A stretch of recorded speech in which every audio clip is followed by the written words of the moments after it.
생각해. 이렇게 쳐서 하니까 하나도 안 틀렸어. 내가 보여줄게 빨리.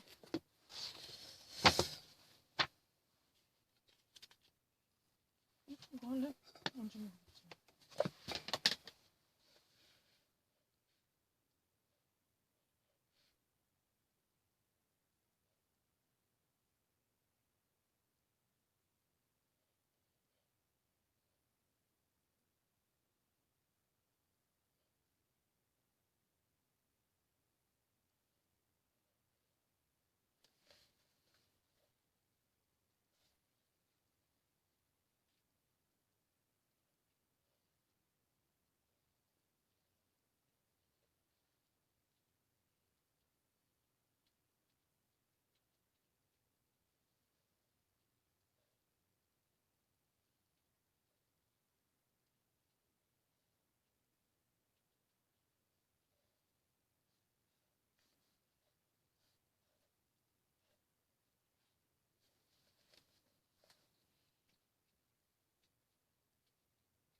아하하.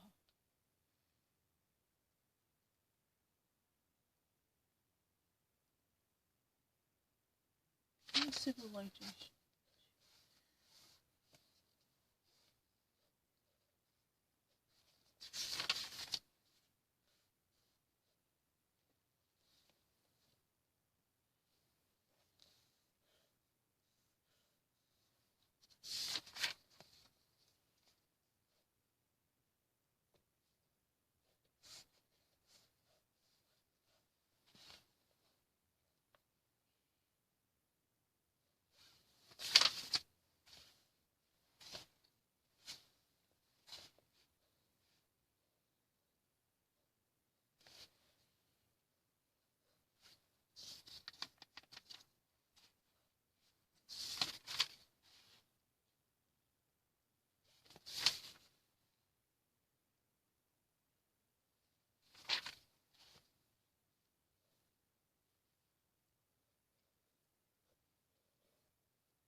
메인은 아니고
이것마저 이해를 못했으면 너는 이제 병신이다.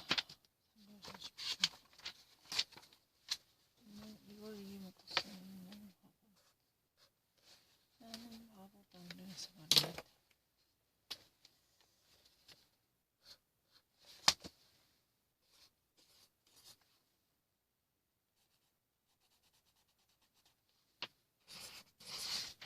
근데 여기 TV도 있네.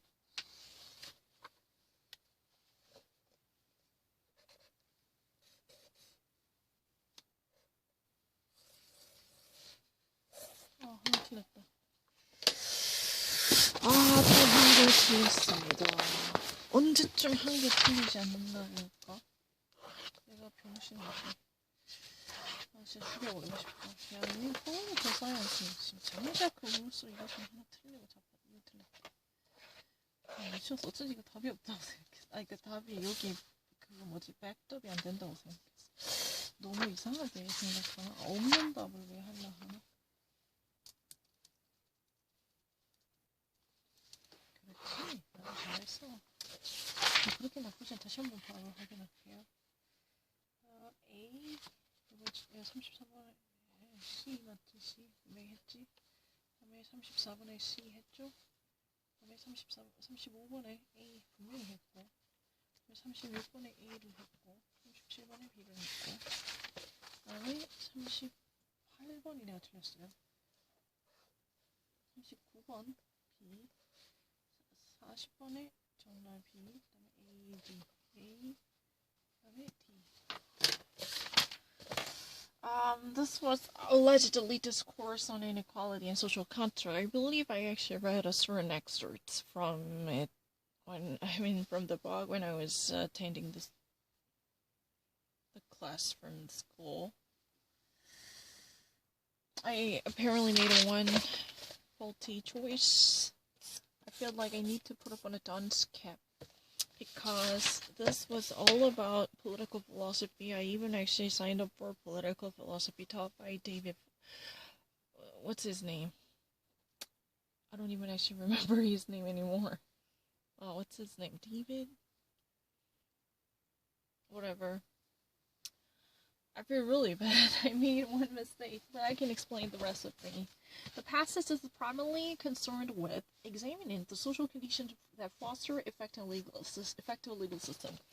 Here, Rousseau is basically talking about how the ancient systems somehow adopted a certain value system, or how certain civilization luckily coincided with the proper conditions that eventually paved the way for the rule of law and the codification, the stipulation of the law. That's what has been said here.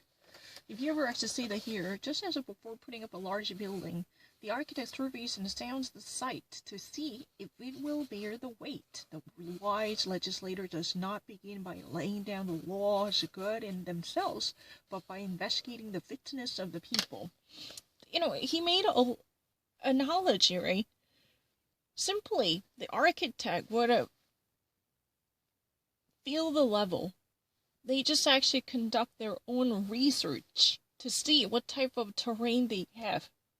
Architect, right?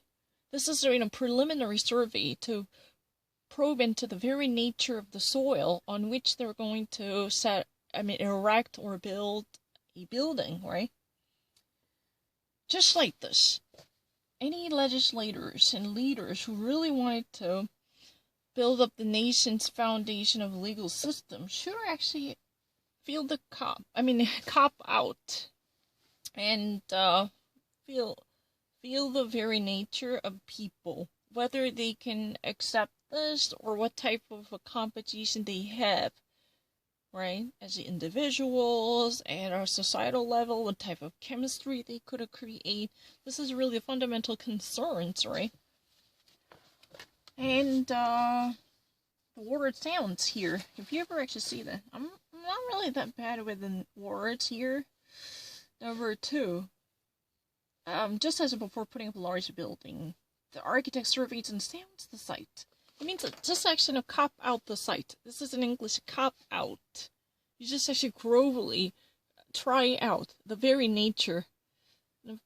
Cop out means you just actually conduct a preliminary probe. You see, what type of a soil, the very nature of the terrain. This type of research before you actually lay down the foundation, right? So this is a probes.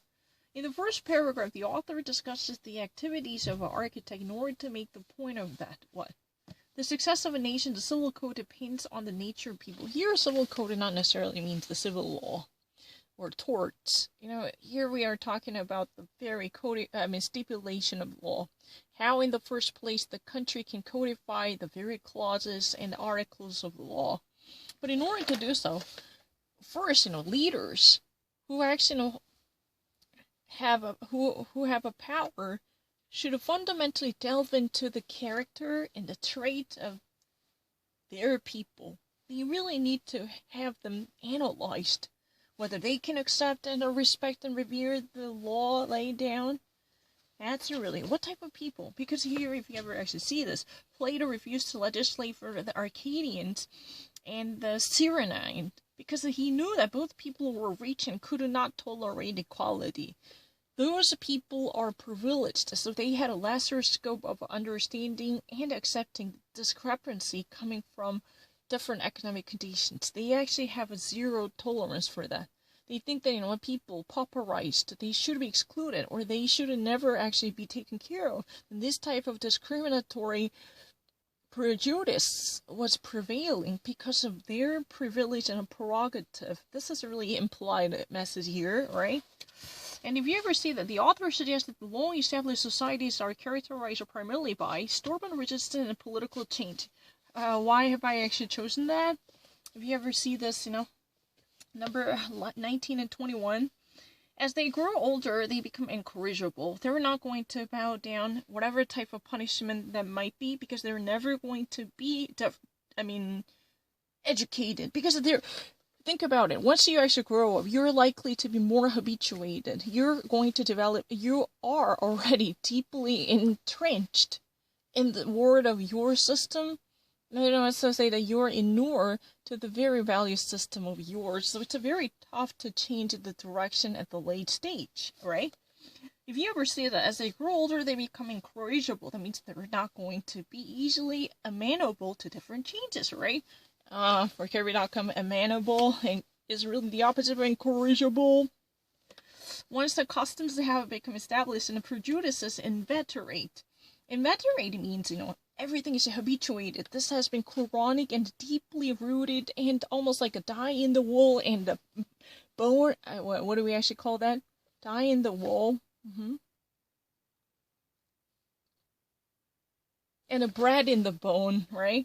This is a circumstance that as the people actually get older, they actually already have their tendential disposition as well as habituated customs and habits, right?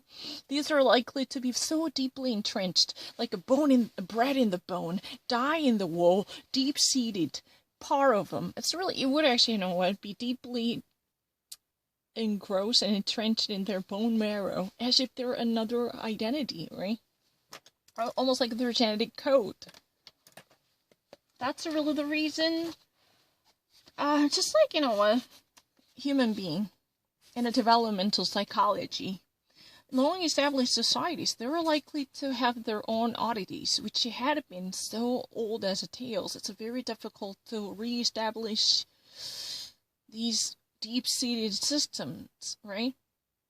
It's very tough to even introduce a reform to modify the very tonality of their stipulated codes, right? It's very tough. So the exact line here is 19 to 21.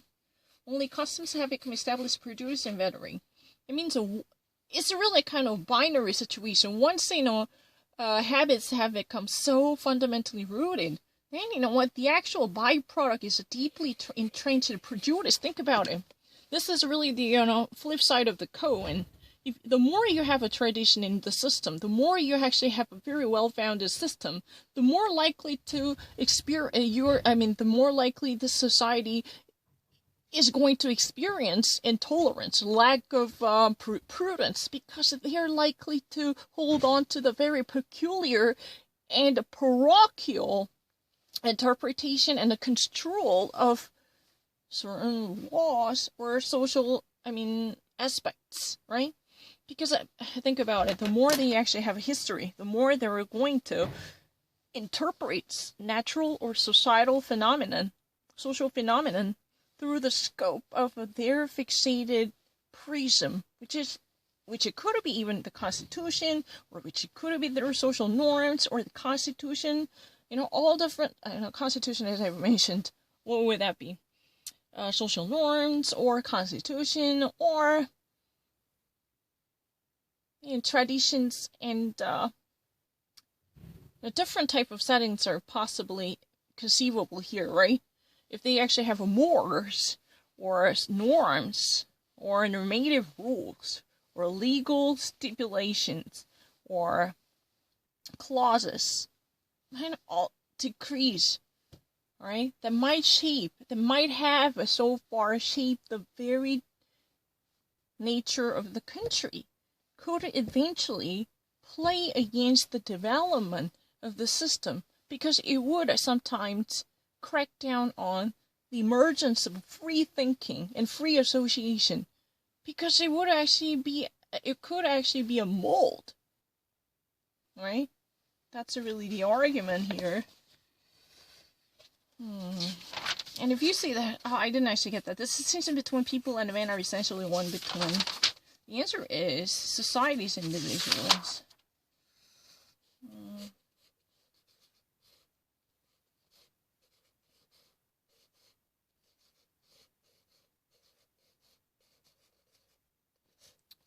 I will actually rectify it.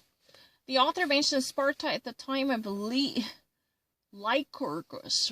Is that correct? Lycurgus or Lycurgus? Lycurgus, primarily as an example of place where society was rejuvenated through conflict. Here, you know what? This Sparta's case has been mentioned as an exceptional phenomenon. Why? Despite all the entrenched and inveterate habits that eventually had to shape the very formation of the country, this civilization somehow managed to experience rejuvenation against all the odds. But the problem is, Jean-Jacques Rousseau, he says that, but opposition events are rarely exceptions, the cause of which is always to be found in a particular constitution of the state concerned. Here, constitution is not the constitution we are talking about, not really the legal code. We're not talking about Verfassung, and it's not really law. The very composition of the people. You know what? Don't try to rely on this oddity. This is really a game of probabilities. This is a once-in-a-blue type of rare experience. Do not exercise this exception as a normative case, because somehow the chemistry, somehow this chemical reaction happened because there had been a properly well-enriched soil readied at the time. And there are certain unforeseen or somehow lucky or serendipitous factors could have played a role. There are multiple factors that somehow set in the reality to create this perfect combination, which eventually paved the way, or led the society to the very maturity by securing a rejuvenation. This revitalization should have never been done. Tell the truth, right? But, from the perspective of Jean-Jacques Rousseau, this is really appreciative. This is really a lucky event. This could have never been done unless there were perfectly well procured conditions that eventually made their contribution to this accomplishment. But do not try to emulate it, because there are so many unforeseen or empirically not backed up factors, so it could be like gambling. That's a kind of... But, competition here, if you ever see that. The constitution of the state concerned.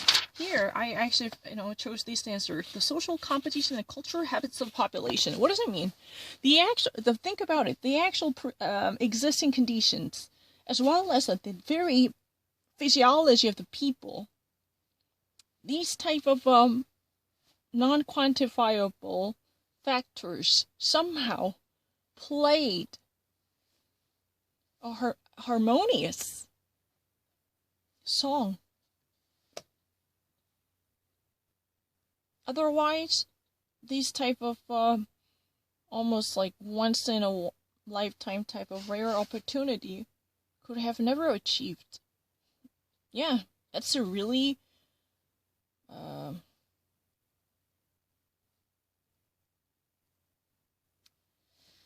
so the social competition here means this very structure and the nature of the society, and how the society has constructed itself up until that moment, and also how the society has maintained its norms, mores, or values, and different aspects of society that eventually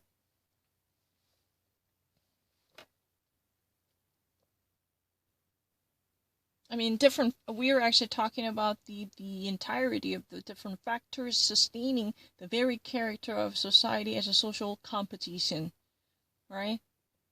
The very, that's a really fine. Because, what I wanted to say is, how the society has been evolved up until this moment, up until that breakthrough. What type of a trajectory they has demonstrated so far, right? And the different factors that eventually, as components, right? a certain society consists of various factors. But the problem is that these ingredients, when they actually come into contact, play a different, give away to different reaction and give different outcome. The upshot of a certain renovative efforts could differ from society to society based upon the very physiology of that society, the very chemistry between reformative efforts and the predilection of the people, the disposition of the people occupying that terrain, right? And phrase amenable to discipline, ready to be governed by the rule of law. Why have I chosen it? 52.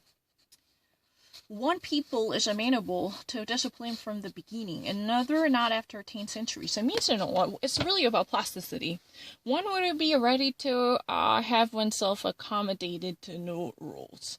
If there would be a new regulation, then one should actually modify one's behavior or readjust and not really reconfigure, but configure one's Weltanschauung. Like this type of internal renovation should be necessitated to keep up with the different conditions ever more evolving, right? This is really the argument, and it's not mine, but here. And the author suggests that Peter the Great main flaw was, this was a bit tough to tell the truth. I actually dragged my feet, I dragged my heel, I should have been much more faster. Peter the Great had a genius for imitation, but he lacked a true genius, which is creative, makes all from nothing. He did something good, but most of what he did was out of place. Tell the truth, he was not promptly ready the person who introduced many of reforms.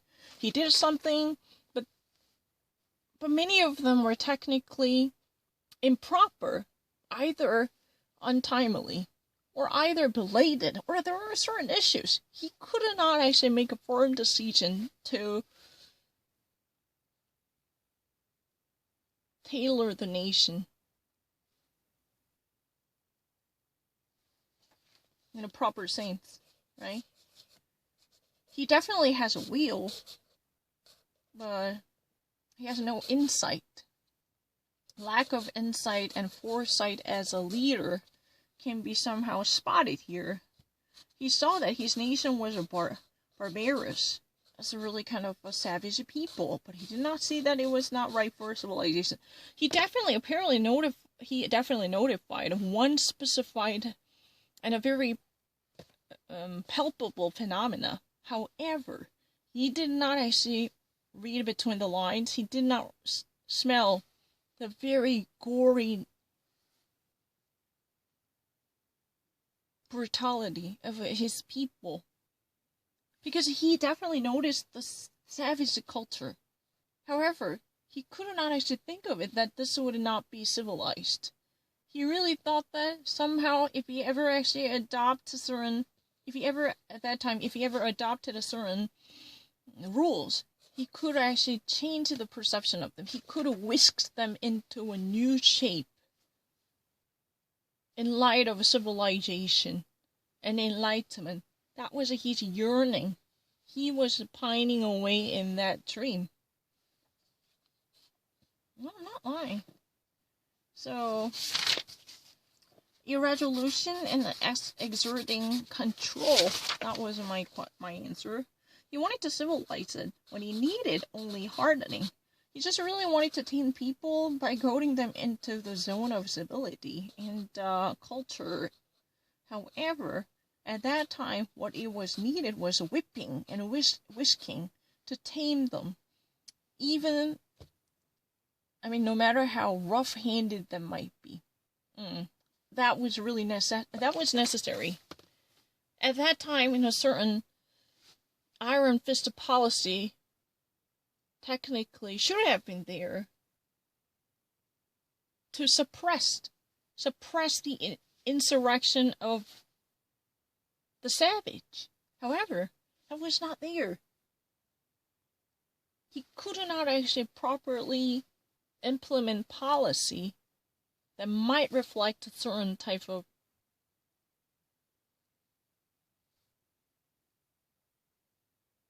prudence. I would rather say that he could not execute a policy sought after by the very culture of his country.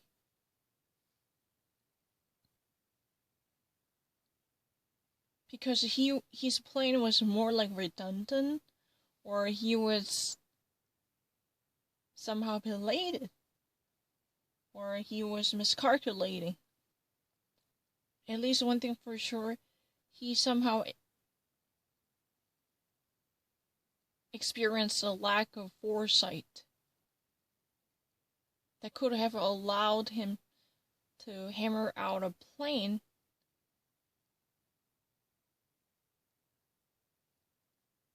the country definitely needed, right? That was not there. There had been a certain wishy-washy hesitancy and reluctance that eventually carried him away. I mean, I'm not actually picking out any random one. That much is clear. So I will take the test. You know what? Forget about it. I really remember that. Because if you're really actually watching my video, you would notice that once I actually pick up a pen and I check the answer, I didn't actually up until 2.5 hours. When my mind was, was sober. I was getting everything fine. Really. Please, if you really have a doubt, watch the YouTube. I always leave traces. But after that, my mind somehow slided into this zone of stupor, because I've been actually somehow immensely bored by the tedious repetition. There comes another question. And I feel like, all my energy was sapped out. It's not something that I have to exert extra effort to read something, but I just really can't believe that I had to do that. I couldn't actually, come to terms with the very repetitive nature. Till when? It's really like the assembly line. You're actually being a cog in a wheel.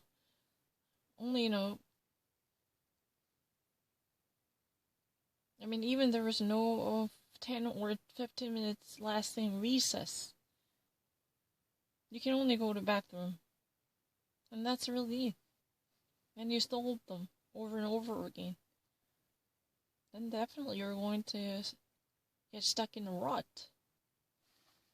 I'm not lying.